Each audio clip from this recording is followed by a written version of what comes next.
You're about to see why that hand-breaded chicken sandwich tastes the same in every city, and why that's the problem.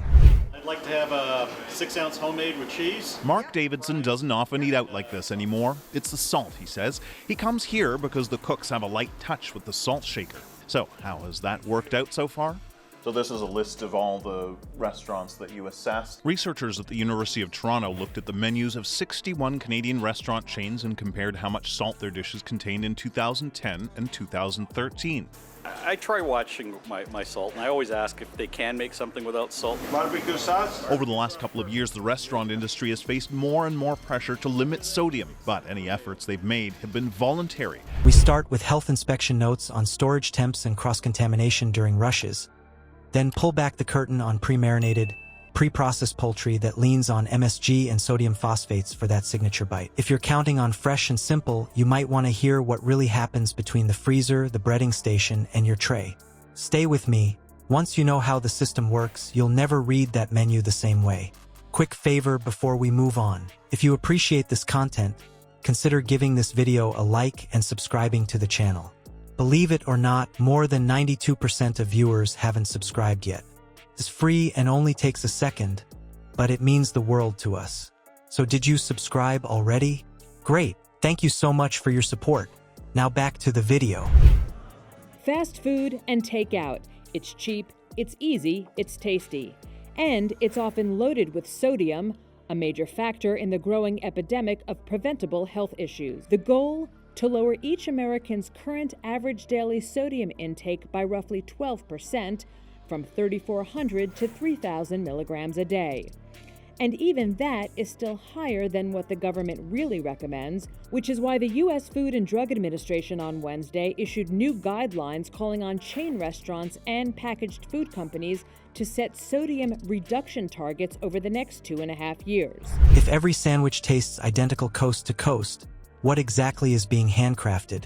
Your lunch or the marketing? Let's start with the promise. Fresh, hand-breaded chicken. In practice, hand-breaded means a worker dredges pre-marinated pieces in seasoned flour right before the fryer. The motion is real. The flavor was decided long before shift change. Here's the rub. Product arrives pre-marinated and often pre-seasoned, built for uniform bite. During a rush, the line turns into an assembly lane. Trays stacked, flour bins clouded, and breading done in bulk because seconds matter. The claim is care, the workflow is volume. Watch a lunch spike. A team member breads dozens at once so the line does not stall. Pieces rest on racks while orders pile up. As they sit, surface moisture seeps, the coating gets soggy, and the crust you want later fights the steam you do not. Consistency wins. Quality drifts. Dangers of sodium is too much, actually, we know impacts the kidney. So that's going to affect our blood pressure, and we have an explosion of high blood pressure. A study published in the CMAJ found that sodium levels decreased in about 30% of foods, increased in about 16% of foods, and stayed the same in about 54%. In other words, their food is almost as salty as ever. Especially high blood pressure that's uncontrolled and that's undiagnosed.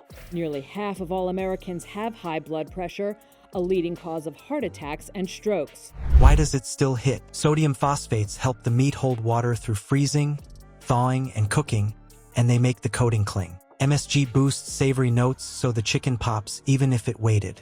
That snap of flavor is engineered to survive delay. Think cake mix. You crack eggs and stir at home, but the plant built the taste. Same here. The store handles the last step while the real profile rides in with the case. Those marinades are mapped on purpose. Salinity and pH are tuned so texture stays predictable across batches. The goal is the same bite on a slow Tuesday or a slammed Saturday, not farm-fresh nuance, but dependable chew. And here is the real kicker. When volume spikes, the weak links are time and temperature. Holding too warm or too long bends food safety and turns fresh into a hazard. During the $1 craze of a few years back, but the deals are out there. McDonald's, Taco Bell, KFC have all found a measure of success with so-called value meals. Subway is tweaking its menu as well to include a value meal consisting of a sandwich, drink, and snack A class action lawsuit accuses Subway of fraud and false advertising over the content of its tuna sandwiches. Then the New York Times tested the meat and says it found no tuna DNA. Greg Wood doesn't work for Subway, but maybe he should. His positive review follows negative press Subway recently received for its tuna sandwiches. So what does hand-breaded really mean? Last mile coating on industrially prepped meat. The craft is controlled by a spec sheet, not a chef. Now let's move on to what else lurks in that simple sandwich, because the ingredient list does not stop at salt and pepper. You see a bun, a breast, a pickle. Clean, simple, done. But the fine print stretches long, and the salt does most of the work. Let's start with the menu image. Short names, plain parts, then you read the back end. Buns with sweeteners and softeners, chicken soaked in brine, sauces stacked with oils and sugars. The pitch is simple. The build is not. Layer it. The bun carries sugar and conditioners that keep it soft for days. The chicken rides in with a brine that locks in water and pushes flavor. The sauce finishes the job with fat, sweet, and tang. Simple turns staged fast. One classic sandwich lands north of 1,300 milligrams of sodium on its own. Add fries and 2 sauce packets and you pass a sensible day's limit before the afternoon slump. That salt hit is why it tastes bold and why you get thirsty. Here's what those extras do. Calcium propionate keeps mold off bread. Sodium aluminum phosphate helps dough rise on cue. TBHQ keeps fryer oil from breaking down. All approved. All built for shelf life and speed, not a home pantry. Now the drink. Lemonade and sweet tea sound like grandma's porch. In stores, they run on concentrates and heavy sugar.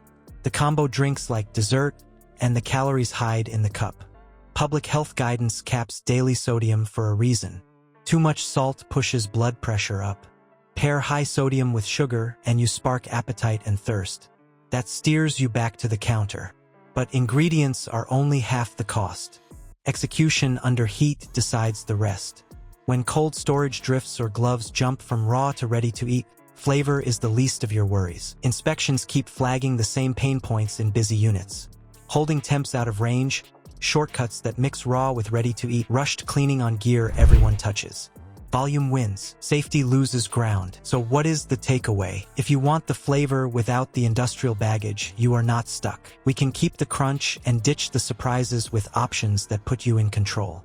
The truth is, the taste you trust is engineered, consistent, craveable, and driven by additives and speed, not fresh craft. That is why the sandwich hits the same every time. Not magic, design. So read the ingredient lists and the sodium lines before you order. You might want to try a simple DIY brine at home, salt, water, a touch of sugar, then pan fry hot and fast. Or hit local spots that post sourcing and prep. Like and subscribe to help us keep the spotlight on the food industry's best-kept secrets. Next, we trace a different fan-favorite sauce back to its factory line, where the sweetness really starts.